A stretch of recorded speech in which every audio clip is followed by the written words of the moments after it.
No dia 10 de março, o cara postou um vídeo socando um saco de pancadas.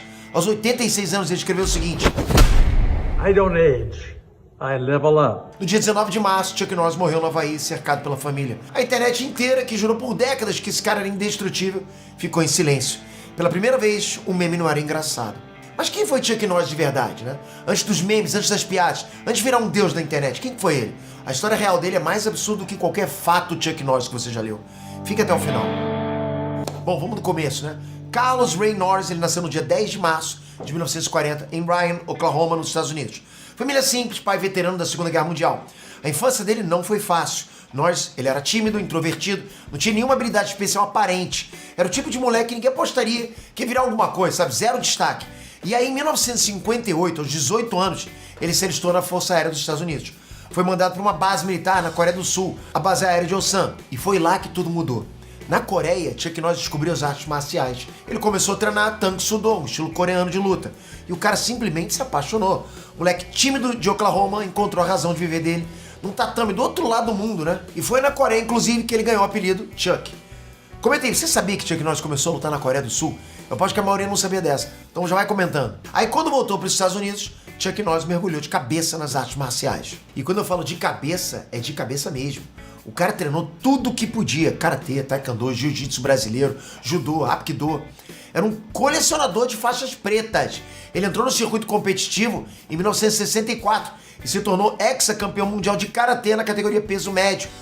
Hexacampeão, ok? Não era ator brincando de luta, não. Hexacampeão mundial. Invicto! Quando se aposentou das competições em 1974, o retrospecto dele era absurdo. 183 vitórias e só 10 derrotas na carreira inteira. É muita coisa, galera. Ele foi a primeira pessoa da história a entrar no Hall da Fama da revista Black Belt. Foi eleito competidor do ano, instrutor do ano e homem do ano pela mesma revista, em anos diferentes. E ó, se não bastasse tudo isso, ele criou a própria arte marcial, chamada Changkuk-do. Depois virou Chuck Norris System. O cara não se contentou em dominar o estilo dos outros, ele inventou o próprio estilo. Isso é absurdo. Entre os filmes, calma que o caminho até Hollywood passou por uma amizade lendária. Chuck Norris conheceu Bruce Lee ali por volta dos anos 60, durante um torneio de artes marciais. Os dois se deram bem na hora. Dois artistas, né, marciais de elite, dois caras obcecados por luta, dois loucos pelo tatame. Eles treinaram juntos por anos. Lee era rápido, pô, tipo um raio. Norris era potente, tipo um trem de carga. E assim, a combinação, meu, era tipo assistir dois saiyajins treinando na sala do tempo. Exatamente isso. E aí, em 1972, Bruce Lee convidou Chuck Norris para participar do filme O Voo do Dragão. E olha, a cena final desse filme é considerada por muitos especialistas como a maior luta já filmada no cinema. Bruce Lee contra Chuck Norris dentro do Coliseu de Roma. 10 minutos de porrada coreografada com perfeição. E sabe o detalhe mais maluco, cara? A cena foi filmada ilegalmente. Bruce Lee subornou os funcionários do Coliseu, disfarçou a equipe de turistas e entrou com as câmeras escondidas nas mochilas. Filmaram tudo às pressas e saíram antes que alguém percebesse.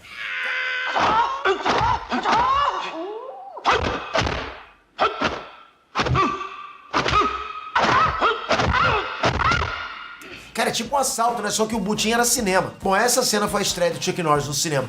Ele entrou como vilão e saiu como estrela. Bruce Lee morreu um ano depois, em 1973. E Chuck Norris seguiu em frente, carregando a tocha das artes marciais no cinema americano. Steve McQueen, outro casca grossa demais, né? Que também treinava com Chuck Norris, foi o cara que disse pra ele levar a atuação a sério. E Chuck Norris ouviu.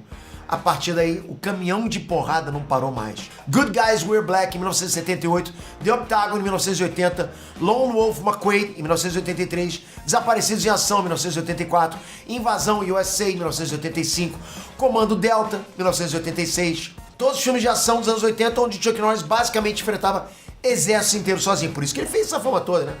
Tipo, era o patriota americano definitivo nas telas. Porque enquanto Schwarzenegger e Stallone dependiam de músculos absurdos, de armas gigantes, Chuck Norris não, cara, ele resolvia tudo no chute, era porrada, só porrada. O roundhouse kick dele, cara, virou marca registrada, né? Aquele chute dele rodando, nossa, bonito demais, né? Mas o maior sucesso da carreira dele não foi no cinema, foi na TV. Em 1983 estreou Walker, Texas Ranger, uma série que ficou no ar por 8 temporadas na CBS, até 2001. Walker era tipo um cowboy moderno, sério, justo, cara durão, casca grossa, resolveu todos os problemas com artes marciais, sempre, na porrada. A série foi reprisada no mundo inteiro. No Brasil, passava na Record e virou febre. Todo mundo conhecia o Walker, galera. Seu pai conhecia, seu avô conhecia, o vizinho conhecia, era muita gente, era maneiro demais isso. Cara, tipo o programa que unia, né, gerações inteiras na frente da TV. E eu quero ver o capítulo mais bizarro de todos. O capítulo que transformou um ator de filmes B num fenômeno global da internet. Em 2004, Conan O'Brien tinha um quadro no programa dele chamado Walker Texas Ranger Lever. Toda vez que ele puxava a alavanca, passava um clipe aleatório de Walker Texas Ranger na tela. A graça era que os clipes eram absurdos, né? Chuck Norris resolvendo tudo na base do chute, situações completamente ridículas, né? Sendo tratadas com seriedade máxima. A internet pegou essa vibe e correu com ela, cara. Seguiu com essa vibe. Em 2005, um estudante universitário chamado Ian Spector criou um site gerador de fatos sobre celebridades. Primeiro, era sobre Vin Diesel, não colou tanto. Aí ele fez uma enquete perguntando o que deveria ser o próximo álbum. Chuck Norris ganhou disparado. E nasceu o Chuck Norris Fact Generator. O resto é história, vocês conhecem. As lágrimas de Chuck Norris curam câncer. Pena que ele nunca chorou. Chuck Norris não faz flexão, ele empurra a terra para baixo. Debaixo da barba de Chuck Norris não tem um queixo, tem outro punho. Chuck Norris contou até o infinito, 2 vezes. Chuck Norris já morreu há 20 anos, a morte simplesmente não teve coragem de contar pra ele. Esse último agora ficou pesado, né? Mundo pequeno, não é, Barney? Booker? Você não tinha morrido? Também ouvi essa piada. Como está a sua vidinha? Já foi melhor. Ouvi outro boato. Que você foi mordido por uma cobra naja. É, fui. Mas depois de 5 dias agonizando de dor, a cobra morreu. Chuck, eu e Gina, quero agradecer-lhes por terem vindo aqui esta noite. Liguei para o Chuck e a Gina e perguntei-lhes, e eles têm uma agenda muito ocupada e disseram, temos tempo para o senhor e queremos estar lá. E eu só quero agradecer-lhes por estarem aqui e por terem vindo. É um prazer. Queria perguntar quando, né? E nós dois nos conhecemos em Sons of Thunder. Chuck me deu um emprego em Sons of Thunder. E falaremos sobre isso um pouco mais tarde, assim como sobre outro filme muito importante. Mas quando estávamos a conversar, sem nos aprofundarmos, sabes, lá no início de tudo, mas quando é que sentiste pela primeira vez o chamado do Senhor para a tua vida, de que precisavas de o colocar como o número 1? E depois, Gina, vou fazer-te exatamente a mesma pergunta. Bem, eu fui muito afortunado por ter tido uma mãe que me manteve muito perto do Senhor nos meus dias de juventude ela ainda é a menina dos meus olhos ao lado da minha esposa aqui. Minha mãe ainda é uma pessoa muito especial na minha vida. E, sabe, infelizmente, em alguns momentos da minha vida eu me afastei do Senhor, mas o Senhor nunca se afastou de mim. Ele permaneceu ao meu lado o tempo todo. Louvado seja por isso. Sim. E eu só tenho a agradecer a Deus por isso. E na verdade, quando eu conheci a minha linda esposa aqui, eu estava meio que levando o estilo de vida de Hollywood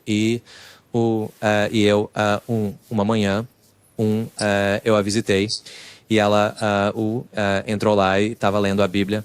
Eu pergunto, o que você está fazendo?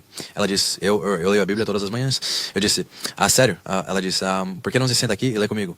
E foi o início do meu retorno ao Senhor.